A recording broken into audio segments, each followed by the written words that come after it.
Olá, você está assistindo ao Arcs Talks, ao podcast da construção civil. Sem mimimi, sem blá blá blá, no bullshit. Aqui ninguém nos paga, então o que vai chegar para vocês é a informação na papo reto, só novidade e assuntos e tópicos que vocês querem ouvir. Então fica com a gente que hoje a coisa tá bem interessante.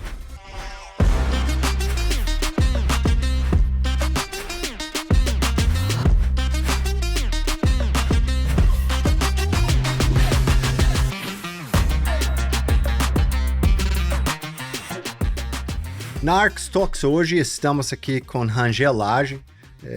Estou um tempão querendo ter você como visita nossa aqui.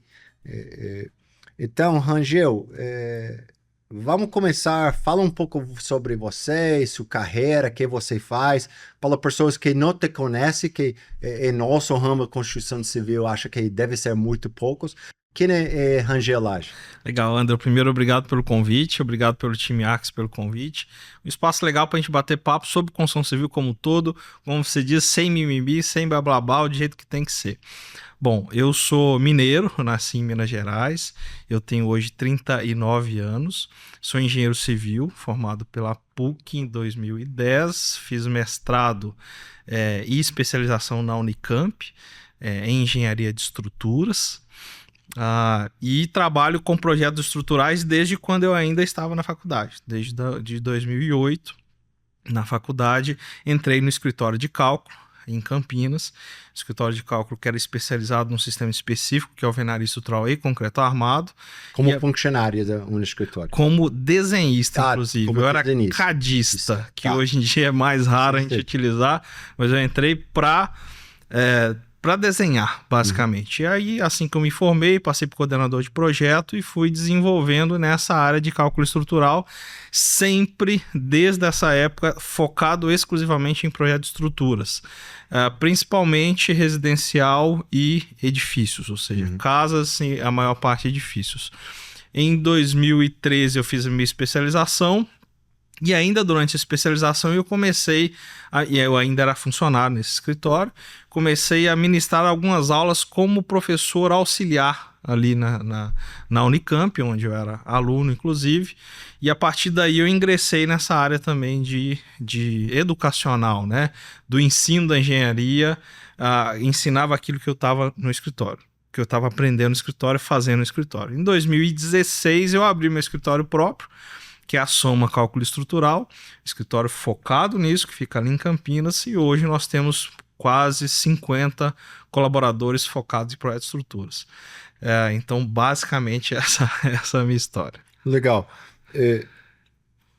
E na parte que é ensino, não? Você hoje, quem te conhece no mercado, engenheiro estrutural, sabe, você tem hoje uma maior plataforma de ensino para engenheiros estruturais do país. Como chegou para essa se realizar no dia de dia? Você somente acordei um dia e falou, sabe o que? Vou começar a ensinar e vou fazer pela internet.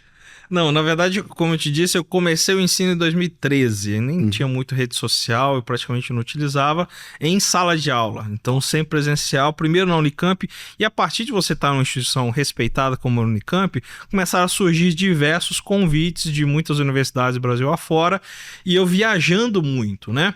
Tive uma parceria com a empresa multinacional do aço, que eu viajei também bastante, e em 2018 eu estava naquela agenda lotadíssima de viagens todas as semanas e do escritório para cuidar, né? Para projetar, porque eu também não sou só proprietário, eu sou projetista dentro do escritório.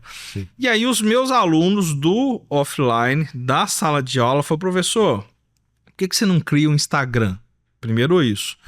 E naquela época ainda não tinha, assim, projetista de estruturas nas redes sociais. Sim, mas não é a coisa mais, tipo, chique e sexy, não. Exato. Cálculo estrutural no Instagram, né? Não é um assunto gostoso de falar. As pessoas normalmente têm medo quando se fala disso. E aí, só que eles percebiam a minha abordagem em sala de aula. Eu falei, olha, eu acho que tem conexão com a internet. Depois de relutar, eu não queria, tá? Eu tinha aquele preconceito. Falei, cara, projetista de estruturas, em vez de rede social, vou virar blogueirinho. E foi isso que os meus colegas falaram, inclusive. Mas eu pensei bem, foi deixa eu criar e fazer do meu jeito. Então, em 2018, primeira coisa foi começar uma rede social, especificamente o Instagram, com foco em falar de estruturas de uma maneira leve e que seja mais atrativo, que seja mais sexy, como você disse, que as pessoas queiram ver aquele conteúdo. Por isso que eu, a partir da didática que eu tinha em sala de aula, comecei a falar de uma maneira leve e explodiu. E até então não tinha essa intenção em levar o ensino para a internet. É só uma maneira de me conectar com as pessoas. Alguns meses depois, os próprios alunos os próprios seguidores começaram a me cobrar. Falaram, olha, eu queria aprender um software específico aí que eu sei que você utiliza, mas não consigo na internet.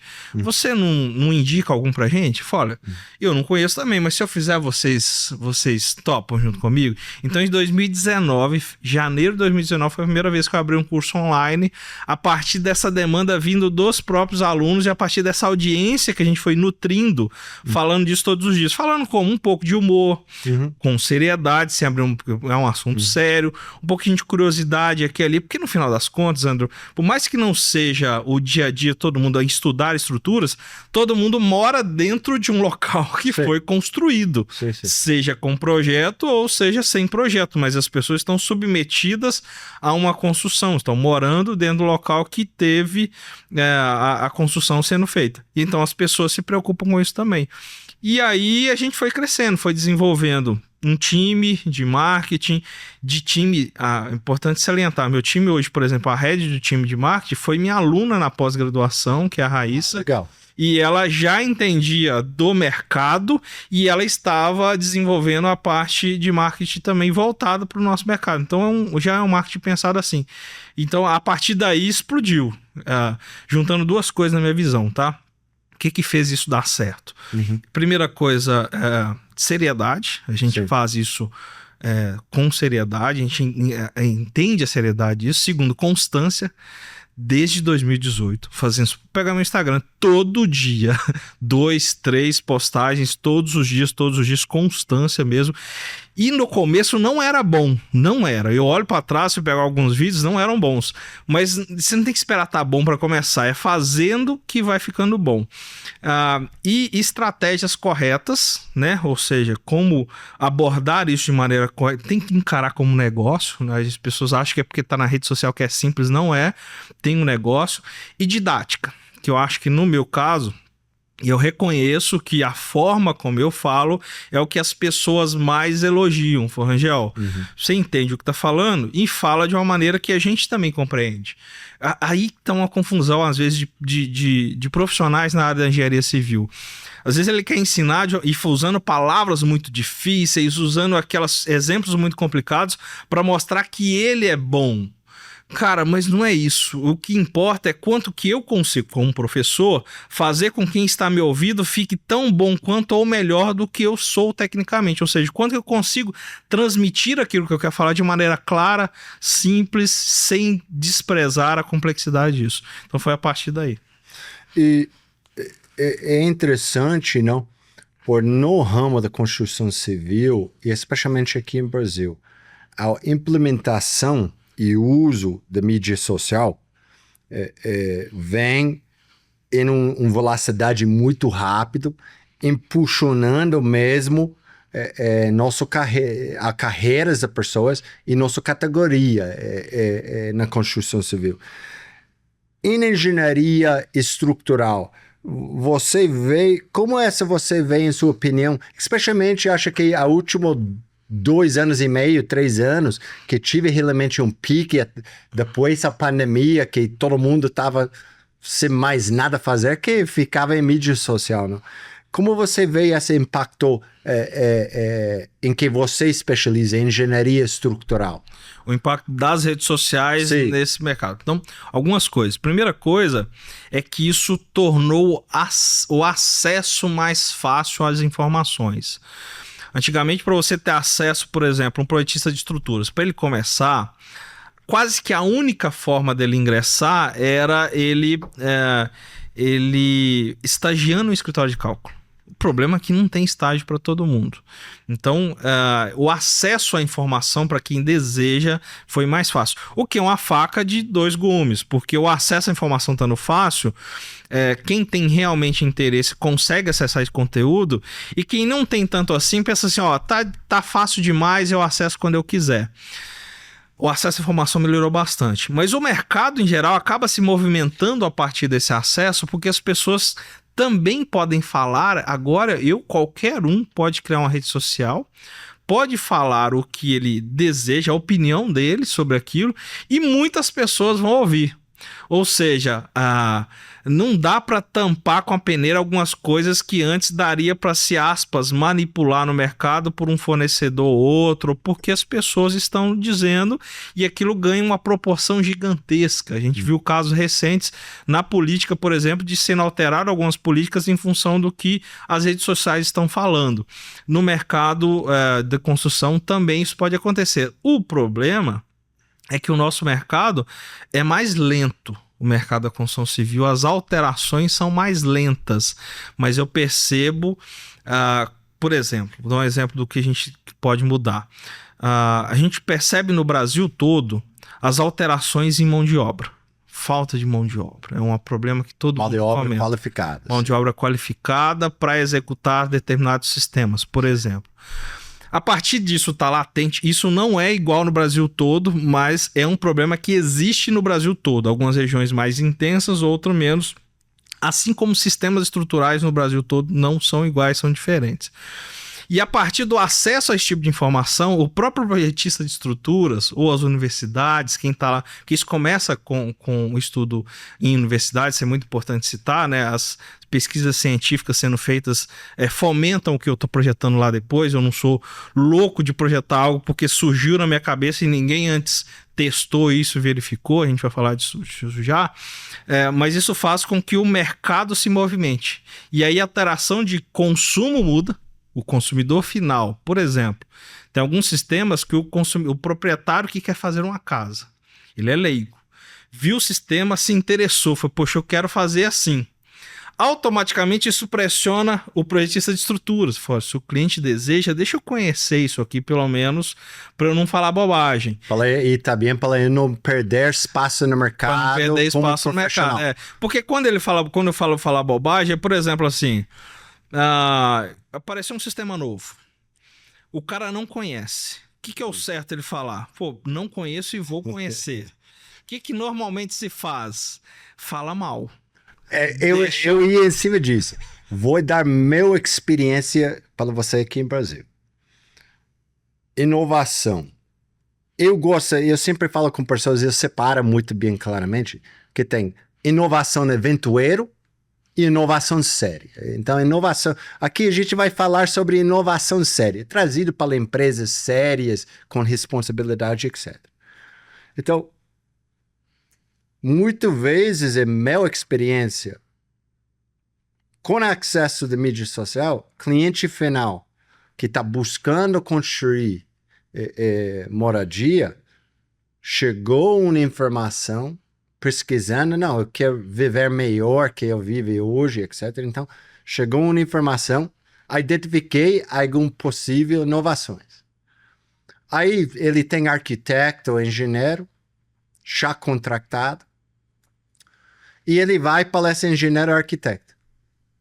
Eu vi isso, fui lançado pela empresa tal. Empresa séria. Você me recomenda? O que você acha? Por desconhece em quase tudo. Eu não vou dizer 100%, mas, cara, tipo, 95% às vezes, a resposta do profissional em arquitetura e engenharia, que volta para o cliente final, é: essa aí não dá certo, não. Vai na tradicional, convencional, que essa aí não é muito bom, não. Então, exatamente o que você tocou. Por desconhecimento, como profissional, de não ter se actualizado com avanços disponíveis para você como profissional, você faz o quê? Descarta. Isso acontece por dois motivos. Uma é o cara tentar se defender, ou seja, poxa, se eu falar para ele que eu não sei, ele vai se sentir inseguro e não vai fazer nem o de cá comigo. Então deixa eu falar mal para ele fazer o que eu já conheço, que é o concreto armado, pilar e viga, isso aqui eu conheço, e eu garanto o meu Bloco serviço. cerâmico e vai na... Isso eu sei fazer e garanto o meu serviço. O outro problema que isso gera é, tudo bem, você vai falar mal, o cliente vai perceber que você não gosta e dá para perceber, o mercado filtra, dá para perceber que o cara tá falando porque ele não conhece. O cliente não é bobo, o cara acha que o cliente não é bobo. E aí o cliente, se ele encontrar um outro profissional que conhece, que fala com propriedade e conhece aquele sistema e atende a demanda dele, acabou. Esse cara que falou mal... Essa aí perdeu seu emprego aí. Nunca mais ele tem esse cliente, ou seja... Muitas vezes, na indústria de arcos, e até com outras indústrias que está trazendo inovações, e eu conversando com eles, exatamente isso. O cliente final chega e diz, eu vi isso e eu quero isso em minha construção. Profissional. Muito mais vezes em engenharia que arquitetura, mas tá bem. Se eu tive que jogar no número, é tipo 60% das vezes essa está acontecendo em minha experiência em engenharia e 40% em arquitetura, onde eles dizem, essa não é bom, por desconhecer. O cliente final volta e pergunta à indústria. Essa cara não conhece, então vocês me recomendam um profissional, porque o acesso à informação fez o cliente final tomar a decisão, não, essa eu quero. Então, você como profissional não conhece, eu vou atrás de alguém que conhece. E aí eu nem tô falando para os profissionais que estão assistindo a gente que você precisa falar bem de qualquer sistema que apareça, não é isso. Claro.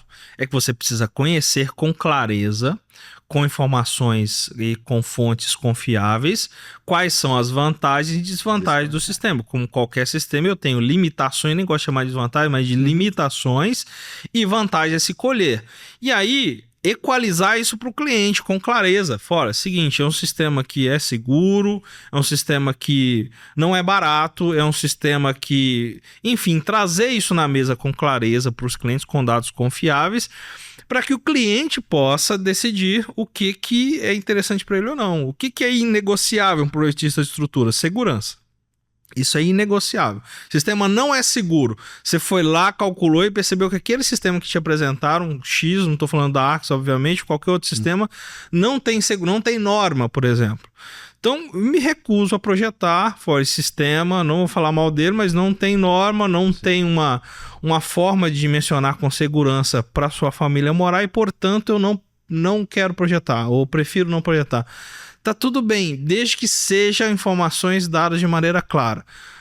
E aí você não... Só falando mal, sem conhecer, não só está fazendo mal para o mercado, está impedindo inovações ou tornando elas mais lentas. Impedindo não, porque o mercado é soberano. O mercado vai precisar de eventualmente ele vai fazer, mas está tornando isso mais lento e está perdendo espaço no mercado. Sim. A gente veja que inovação é meio tipo uma espada que você tem que caminhar em cima dela com muito cuidado, não? Porque você tem que sempre medir entre eu como um profissional quero me inovar, mas tem outro lado que é a ética. Bom, eu vou me inovar, mas especialmente em engenharia estrutural, tem uma coisa que é tipo Bíblia Sagrada, não? É norma. Não dá, pelo menos em minha opinião, vou fazer uma adequação, esse produto aqui não é normatizado, mas vou fazer um meio jeitinho aqui para ele supostamente dar uma maquiagem para parecer que está atendendo a norma. Você encontra isso em sua profissão no dia a dia ou não? Sim, e aí a gente tem que pensar duas coisas. Primeiro, tem profissionais que têm a opinião que se eu calculei, eu confio e acabou. Tá tudo bem, eu valorizo o profissional calcular e ter as próprias convicções. Sim. O problema são dois. Primeira coisa, você deixa de ficar coberto por uma proteção, você está se descobrindo de uma proteção que é a própria norma. A norma, quando você projetou seguindo aqueles parâmetros normativos, toda uma equipe trabalhou antes e tem uma lei que nos protege também, porque você seguiu rigorosamente o que está recomendado. Então, primeira coisa, você pede proteção para você e para o seu cliente, importante ficar claro. O segundo, que é que você está infringindo uma lei, que é a lei do consumidor. Então, você está disposto a projetar algo que não tem uma norma, infringindo diretamente uma lei do consumidor que diz que todo produto e serviço devem seguir as normas nacionais vigentes, e colocar em risco você, o seu cliente, o seguro daquela obra, todo mundo nesse contorno. Então, na nossa área, existe, infelizmente, esses profissionais que querem dar o jeitinho. Na norma diz assim, mas eu não concordo, eu vou fazer do meu jeito. Ou, não tem norma, mas eu sei e vou fazer. Existe esse profissional? Existe. Mas é um profissional que eu discordo e eu, como profissional e alunos, oriento sempre, não faça isso, não vale a pena. Eu vejo, especialmente quando tratando em inovação independente, que é na construção, para a parte de engenharia estrutural, que a gente tem que se dispor de entender, bom, eu quero me inovar. Igual que você falou, vou arriscar para implementar uma coisa que ainda não tem norma. Mas está utilizado no exterior. Pode ser até utilizado no exterior. Mas o que acha que pessoas às vezes não levam em conta? Eu domino essa tecnologia. Então, é muito mais que só pega 1 mais 2 menos x dividido por y. Assina e acabou. Porque, por muitas vezes, com inovação, a tecnologia da construção civil, especialmente quando você joga aí em cima do bolo também cálculo estrutural, pode existir circunstâncias ou patologias ou potencial riscos que você não conhece, que poderia ser desenvolvido atrás da histórica do caminho dessa tecnologia no mercado, lá fora, que você não acessou, você não tem essas informações para dizer, olha, se eu fazer esse formato, olha aqui, aí atrás, caras até faziam, parecia uma boa ideia, mas deu um problema. Então, a risco eu vejo como um potencial, abre um risco para potencial erros que muitas vezes o profissional muitas vezes nem conhecimento tem sobre esse potencial erro, e essa te joga literalmente sua carreira como profissional em risco, não? Em sua experiência, você encontrou, eu assisti uma coisa sua na internet e eu gosto dessa coisa que você joga quando tem realmente problemas estruturais. Dar um breve uma história ou outra aí, tipo a coisa que mais choquei que você viu em sua carreira como professor e profissional em engenharia estrutural. Eu já vi alguns erros assim que geraram problemas em obras de um projetista competente, mas que a obra foi paralisada, uma obra grande, pública, inclusive. Que ele teve um erro conceitual importante de dimensionamento. Por exemplo, era uma casca, era uma parede de concreto maciça, como se fosse sistema Acre, mas totalmente maciça. Era uma estrutura grande. Como ele não... metálica? Era isso, forma metálica, mas era paredes altas, assim, era algo mais parecido como um galpão, algo assim. E que ele projetou... como não conhecia como projetar corretamente, com pilares e vigas. E depois, no detalhamento, fez com uma parede só. Um erro conceitual de comportamento de uma chapa de uma placa para obras com cargas lineares. E isso gerou uma fissuração absurda naquela parede, que era uma meio que inovação na época, e que, pela falta de clareza, não adianta ser calculado de um jeito e executar do outro. Ou a obra não entende que aquilo... O cálculo é para refletir a realidade de obra. Eu só preciso provar aqui numericamente como vai funcionar lá, e não o contrário. A obra se comporta do jeito que ela foi executada. E agora, para deixar claro, eu não sou contra inovação. Eu estou falando assim de norma e tal, porque eu sei que qualquer inovação passa pelo processo. Primeiro tem que ter alguns testes, primeiro tem que ter alguns documentos que provam, depois ele vai até ter uma norma final. A inovação, ela é muito bem-vinda no mercado e ela é necessária. O que não dá para fazer é jogar no escuro. São pessoas que estão a fim de arriscar vidas, né? Que é o mais importante aqui. Uma pergunta que sempre, de visão, igual você falou, você é mineiro, não? Eu, sendo estrangeiro, todo mundo sabe pelo sotaque, não? Que me impacta aqui em construção brasileiro, diferente da América do Norte e mercado europeu, especificamente. Não tanto em sistemas que utilizam nada, mas no mercado em geral. Hoje estamos em 2025, tá? A gente vê em várias outras indústrias, independente se é automotivo, equipamentos eletrônicos, celular, televisões, etc, etc. Mas em sua maioria em si, no mercado brasileiro, o avanço é muito rápido. Tanto avanço por cliente final procurando melhorar desempenho e o produto final entregue, que para profissionais operando nessa área. E me surpreende sempre na construção civil. Excelente, né? Que parece que sempre fica estagnado, que nós não tem avanços acontecendo no ritmo, acompanhando qualquer outra parte do mercado brasileiro. Em sua opinião, você também notou, ou essa é uma impressão só de impressão estrangeira, olhando fora para dentro? Por que você acha que isso acontece, em sua opinião?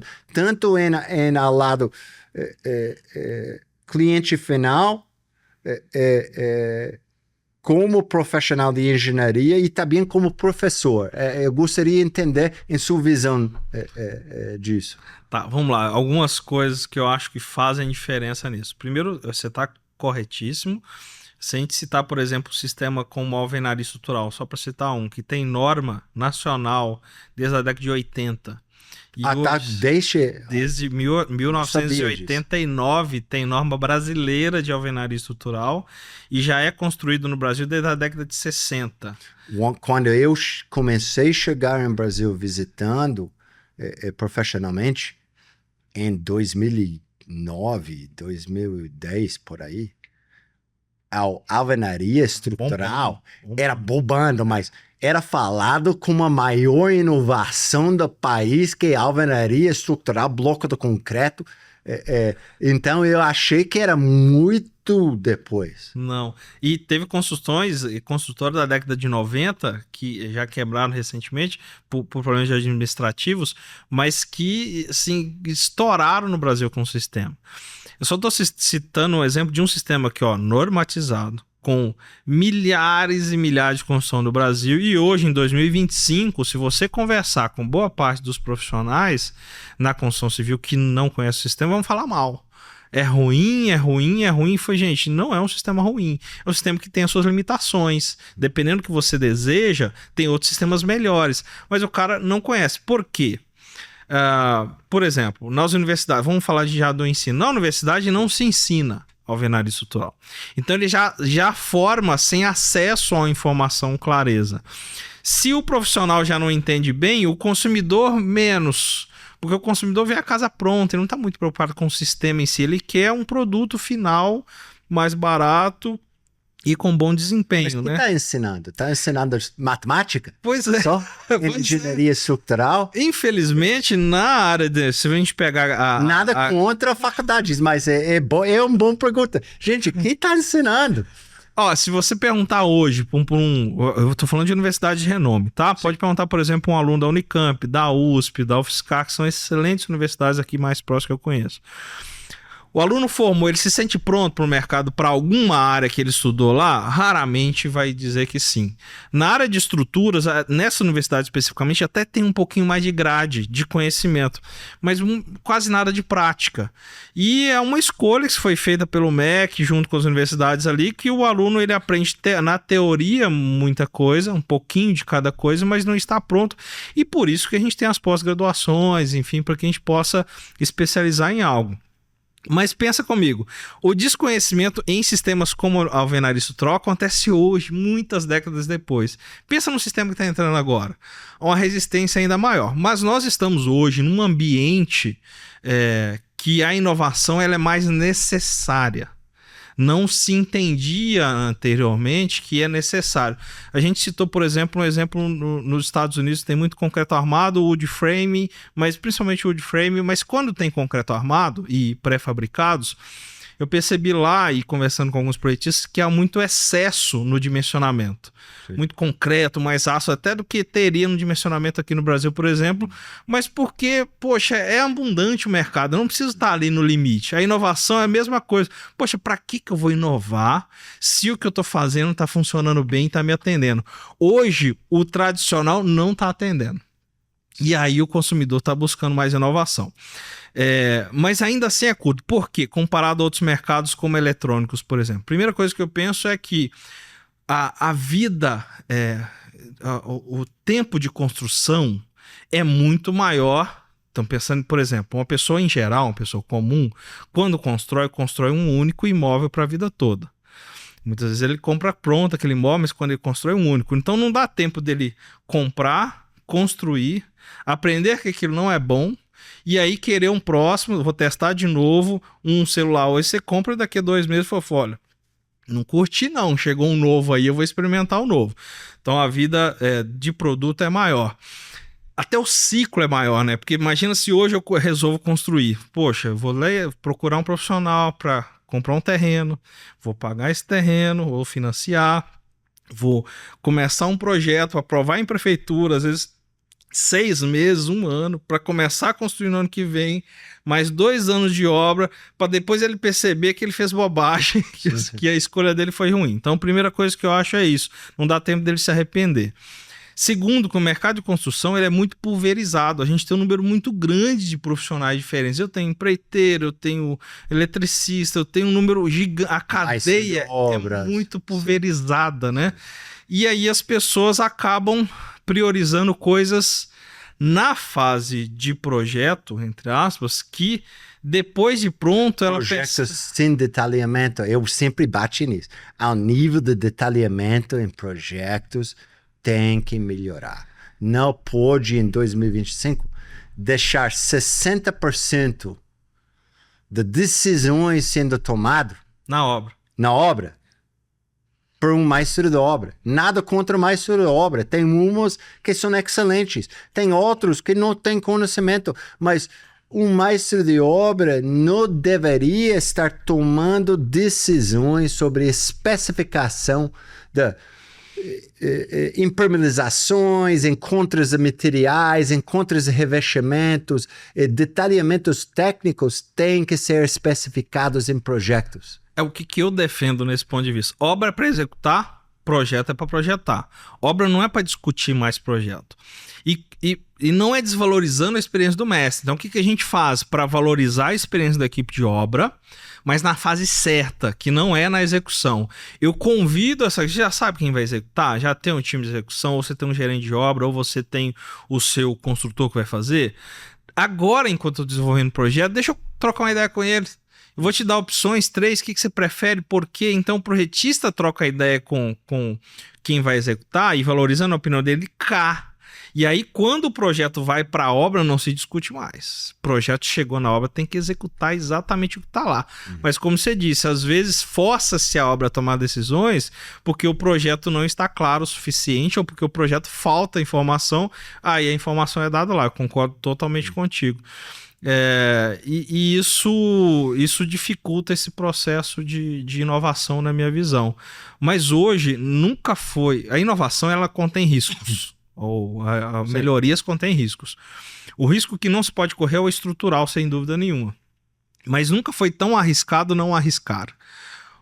Porque se você hoje não buscar soluções diferentes dos usuais, ou você constrói com coisas novas, ou você simplesmente não constrói. Porque tem cliente já meu hoje, construtoras, falou, a gente tem um número gigantesco de terrenos para fazer, mas eu não posso lançar tudo que eu tenho potencial de fazer porque não tem gente, não tem mão de obra qualificada para fazer o que está lá. Então eu preciso buscar soluções que com o mesmo time que eu tenho, se eu tenho, sei lá, 500 funcionários, eu consiga produzir mais, ou seja, eu preciso melhorar a produtividade e sistemas estruturais novos, como o da Axis, eles proporcionam essa possibilidade de ser mais produtivo. E hoje, como eu disse, eu acho que não é nem mais uma opção. Ou você faz ou você está fora do mercado. Eu vejo que o cliente final cada vez mais tem que se educar. Por que eu falo isso? E vou relatar umas experiências minhas com clientes. Muitas vezes a pessoa quer economizar dinheiro em coisas que, quando você olha a peso, que percentagem... vou dar um exemplo. Revestimento. Revestimento monolítico. Então, o sistema que você vai comprar textura, se está fazendo revestimento com reboco convencional, com algum sistema de monocapa monolítica, que tem várias empresas da porte com sistemas, produtos novos entrando no mercado brasileiro, que está sendo utilizado por décadas do lado de fora, para acabamento externo. Aí, o cliente final vai olhar, uma textura sem marca nenhuma, fabricada por um fabricante regional, vendida nessa baldes de papelão, sem garantia técnica nenhuma, e que eu tento explicar para as pessoas, e a maioria das vezes são mais baratos, 50% mais barato que revestimento da primeira linha. Sim, são. Por quê? Por qualidade do produto. O que eu mais vejo em condomínio horizontal, da médio e alto padrão, é que comprou casa, recém-construída, em um prazo de 3 anos, a casa está cheia de infiltração. A cara está cortando o rodapé para trocar. O revestimento de textura, independente do tipo de acabamento de textura, está dando bolha por todo lado, está tendo que raspar. Infelizmente, aqui em Brasil, a pessoa acha comum. Acha que, eu tenho uma casa recém-construída e 3 anos depois, eu tenho a casa cheia de pontos de infiltração do revestimento exterior. Essa não é comum, gente. Essa é através que você está escolhendo, tentando fazer economias, que na realidade você está gastando mais. Então, se você pega em um prazo de 10 anos, pagou 40% menos aqui em material.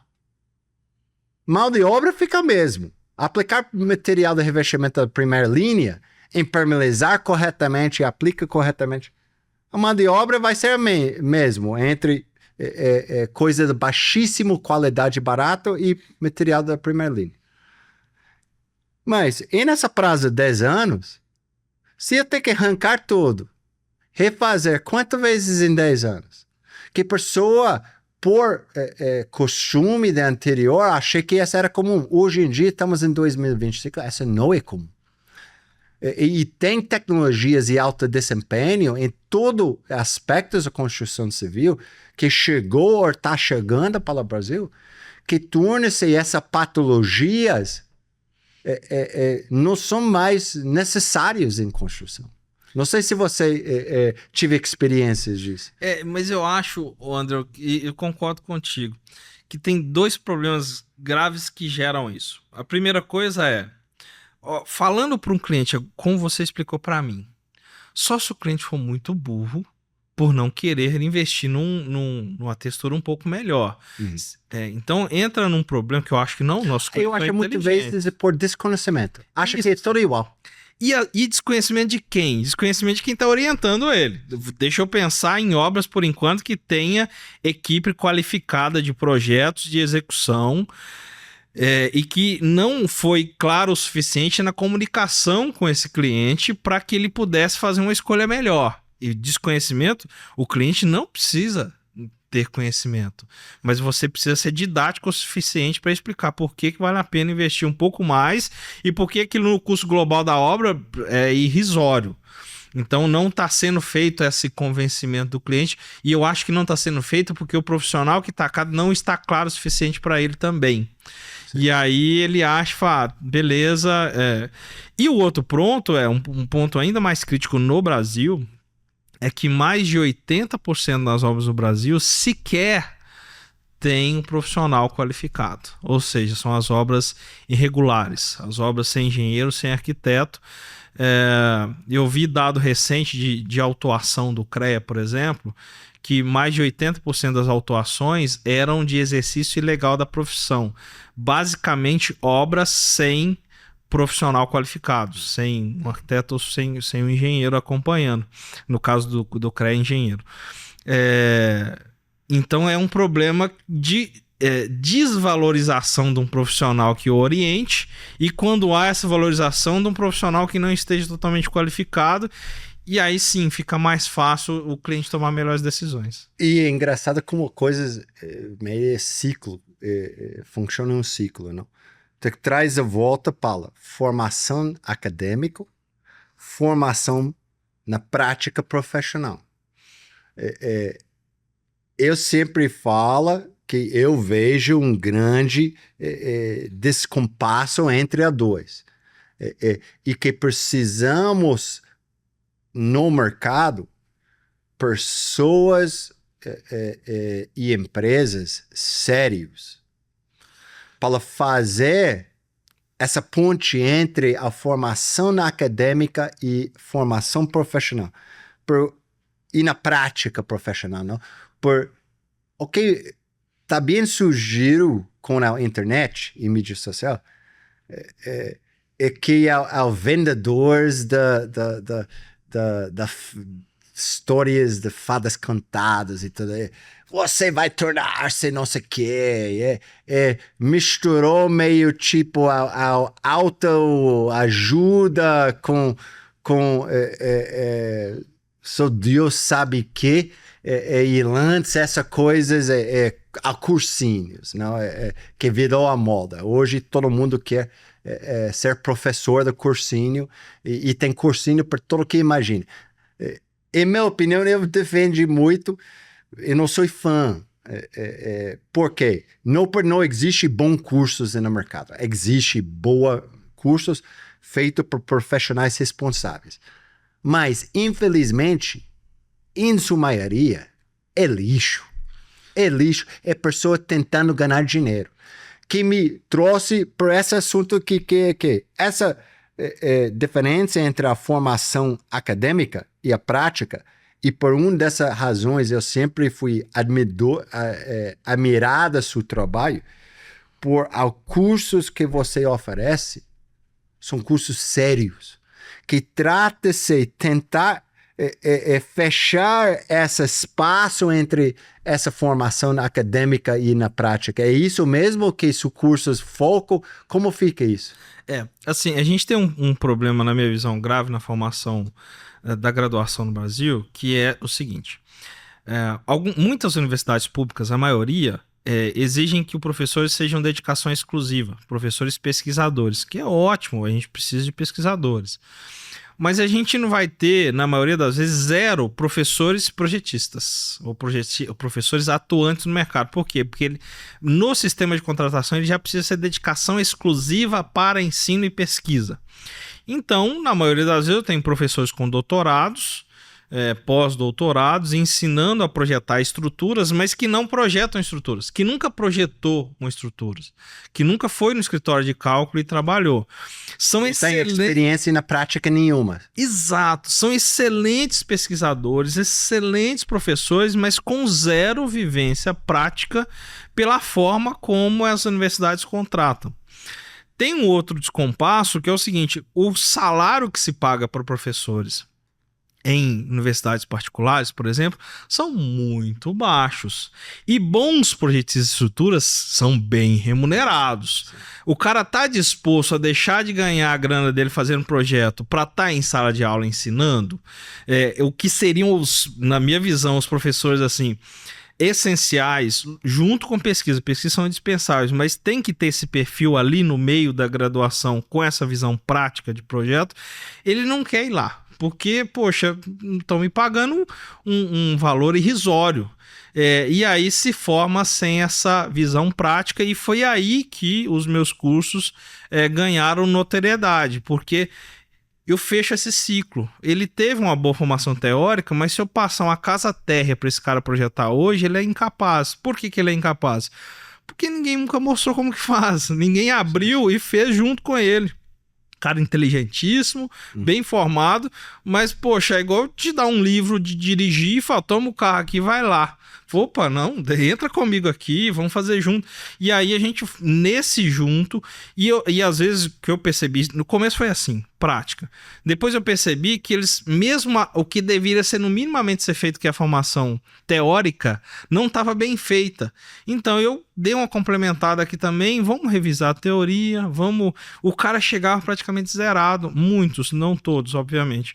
E aí a gente fez essa prática de projeto, vamos fazer junto. É assim que eu faço no meu escritório, por esse motivo, a gente analisa assim, por esse motivo, na norma está explicando isso, eu uso ela aqui, vou fazendo e o cara fazendo junto comigo.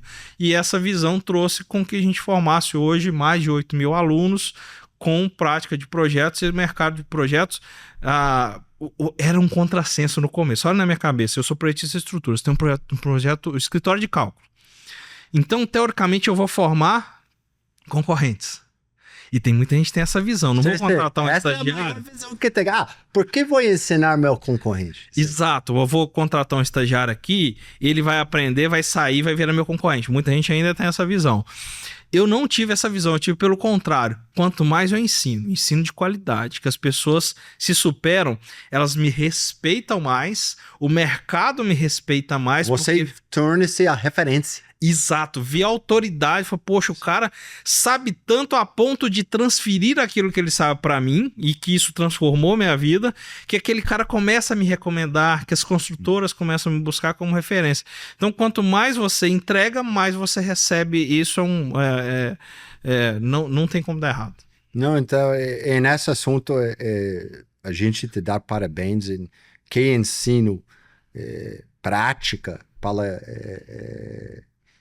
projetar engenharia estrutural, seu programa, plataforma, jeito de fazer, a gente identificou que é realmente um sucesso e, em nossa opinião, melhor do mercado. Então, tira chapéu, parabéns. Acho que vale a pena mencionar disso que você citou. Nós temos excelentes projetistas, excelentes profissionais no Brasil. O que eu acho que foi mérito meu é levar isso para a internet de uma maneira responsável, mas de uma maneira que as pessoas consigam acessar. Ou seja, que seja acessível do ponto de vista de linguagem, acessível do ponto de vista de resultado, acessível do ponto de vista de visibilidade. Os meus alunos também têm visibilidade, e aí a gente conseguiu um gap nesse mercado que era, poxa, eu tinha projetistas muito bons, mas que não estava a fim de ensinar. Professores muito bons, mas que não estavam projetando no dia a dia. E o mercado de projetos de estruturas, que a gente tem projetistas sensacionais, não crescia muito. Por quê? Poxa, por exemplo, o sistema ARCS, por mais que seja um sistema muito bom, se eu não tiver muitos projetistas fazendo aqui, limita o crescimento do sistema. E vice-versa, se eu não tiver um bom sistema para projetar, limita o crescimento do calculista. Tudo começa na papel.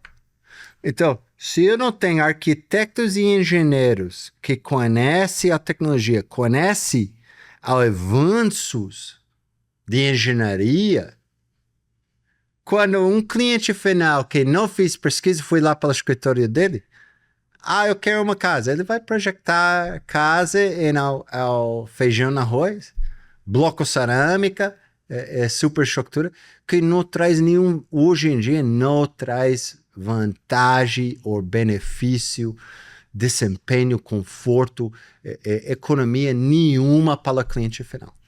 Que isso é outro fator que eu queria fechar, então, falando disso, que é o seguinte. A gente acostumou a comprar carros no Brasil. O Brasil é um mercado pequeniníssimo de carro comparado ao americano, por exemplo. Uhum. Mas a gente gosta de comprar carro. O brasileiro gosta de comprar carro. E a gente não compra mais carro hoje só porque é bonito.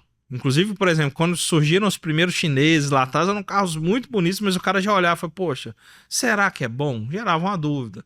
Será que tem um bom conforto térmico e acústico nesse carro? Será que não faz barulho quando eu tô andando? Será que eu vou ter manutenção? Será que... As pessoas levam isso em consideração. Na hora de construir, as pessoas esquecem disso. Como que a casa... E um investimento 10 vezes maior que é o carro, né? Exato. É o maior investimento que a maioria do brasileiro faz. E provavelmente ele vai ter um na vida toda, a maior parte da população, e carro ele pode ter vários, trocar todo ano, ou cada 3 anos, enfim. E ele esquece que, por exemplo, o que você quer ter dentro da casa, cara? Você quer estar morando num local onde está seguro? Beleza. Esse é o mínimo. Você quer estar morando num local onde, quando você entra, você tem que ter um ar-condicionado gastando um monte para manter o seu conforto térmico, você vai gastar a vida toda. Se você pode ter um sistema que isso torna o conforto térmico dentro da sua casa mais agradável, sem necessidade de muito investimento extra a partir disso, manutenção em ar-condicionado. Custo operacional. Durante esse processo todo, você quer morar no local onde você vai ouvir o barulho de fora. No carro a gente leva isso em consideração e na casa não. E isso é uma coisa que está mudando aos poucos. A norma de desempenho foi lançada no Brasil em 2013. E a norma de desempenho tem requisitos mínimos. Mínimos. Ênfase na mínimo, assim. E quando foi lançado, gerou um barulho gigantesco. Vai falar, meu Deus, como que a gente vai fazer? E ainda tem muito construtora que não consegue colocar uma construção nesses parâmetros mínimos. E as pessoas se debateram um monte, não sei o que. Hoje até assim, já é mais comum no mercado, as pessoas falam, a gente entendeu, a gente tem que entregar no mínimo isso aqui. Mas imagina comigo, André, quando o consumidor perceber, por exemplo, em carro a gente não tem garantia estendida, a gente não pode ter 5, 10 anos, antigamente era 1 ano só. O cara valoriza isso. Um conforto térmico muito bom. Poxa, será que o mínimo é, sei lá, 50? Será que o cara não está disposto a investir um pouquinho mais, mas ter 60, 70 de desempenho maior e viver melhor dentro daquela casa? Estanqueidade, resistência a infiltrações. Exato. Será que as pessoas perceberam com clareza? Eu acho que aos pouquinhos sim, o mercado está percebendo. A princípio, o mercado de alto padrão, as pessoas percebem. Quando você leva ele numa construção convencional, o sistema AXE, por exemplo, ele sente aquilo com mais clareza e começam a querer o melhor. A querer, por exemplo, se você pode estar num carro, numa Porsche, numa BMW, numa Lamborghini, você vai querer estar num carro inferior? Se ficou claro para você que você merece algo melhor e pode? E nessa comparação, hoje nós temos o quê? A mais importante. Igual que nós temos carro. Então, hoje, por exemplo, eu pego um carro, marca Y, B, alguma coisa chinesa aí, e olha o nível de acabamento e tecnologia oferecido, aí eu pego um carro de alto luxo alemão, essa aqui tá mesmo. E ao preço muito melhor. Então, hoje chegou o momento no Brasil que, através de empresas, a gente em ARCS tem muito orgulho de estar fazendo isso, mas também tem outras empresas trazendo inovações. hoje você possa ter o mesmo desempenho dessa Ferrari que está aqui, basicamente é o mesmo custo que da Fusca. É somente você se informa melhor, cobra seu profissional que você quer ver inovação, quer desempenho, que os preços estão chegando muito parecidos. Perfeito. O acesso a esse tipo de qualidade de vida dentro de uma edificação que você vai estar, seja uma residência, seja uma academia, seja uma farmácia, mas uma qualidade de vida e desempenho ali interno, tá plausível, tá na sua mão, e que a gente precisa de mais qualidade de informação, de mais pessoas acessando informações que sejam confiáveis, e esse podcast é um dos espaços para isso, porque as pessoas possam se informar melhor. Então, nós agradecemos pela visita hoje. A conversa foi muito bom. Rangel Lage. Da Soma Cálculo Estrutural, fechado com a arte.